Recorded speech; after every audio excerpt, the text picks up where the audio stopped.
right, welcome into Market Day Report. I'm Scott Shellady, otherwise known as the Cow Guy. Thank you very much for tuning us in here as we approach the 10:45 hour Central Time, right?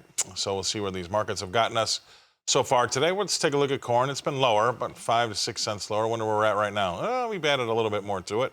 July is down 8 1/4 cents to 458 3/4. We're only a half cent off the low of the day now, and we're about 8 1/2 cents off the high.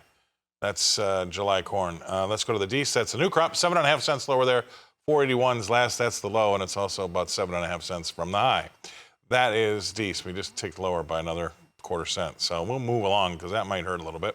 Let's move over to the soybeans and see what we've got going on there. 8 3/4 cents lower in that July.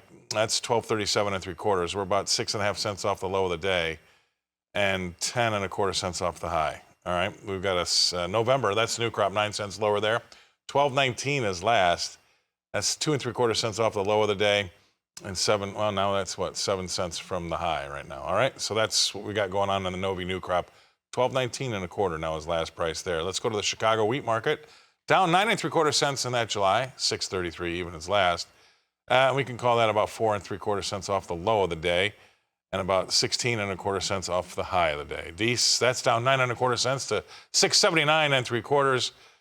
3 1/2 cents from the low, well off the highs by, I'm going to say, about 15 cents, right? That's what that looks like. That's Chicago wheat.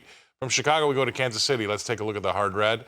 July hard red, that's down 16 cents to 648 even, a penny off the low, 20 cents off the high. We've had a 21-cent range there. These hard red, that's down 13 1/2 cents to 683. That's a penny and 3/4 cents off the low there, and 17 1/4 cents off the high. All right, that's hard red in Kansas City. Let's move along. Let's go to Minneapolis, where we can see with 15 3/4 cents lower there. That's July, 703 1/4 last. It's about 3 cents off the low, 2 3/4 cents if I have to be exact, but we're well off the highs by 19 1/4 cents. Dees, well, that's 13 1/2 cents lower there to 723 1/4. And that's down 2 3/4 cents off of the low there. Again, you can see things trading heavy here, folks. We've got a long way to go to get back up to the highs, about almost 17 cents. Let's take a look at cotton, and then we'll get to our next guest analyst. Let's see. Cotton, 194 points higher. That's July. 79.44 is last there. Dees is up 185 points now to 77.60. Let's bring him in. Our next guest analyst, Riley Schwieger. He's with CHS up in Inver Grove Heights. Thanks for coming on there, Riley. What do you got for us today? Yeah, taking a look at the energy markets today, finding a little bit of a bid here. We've been, looking at crude prices. We're up 60 cents now, but we've been testing the $78 level here for the last 4 sessions now, providing pretty strong support in line with the 100-day moving average. I think, fundamentally, we're finding a little bit of a floor based on the U.S. coming back in to purchase barrels for the SPR.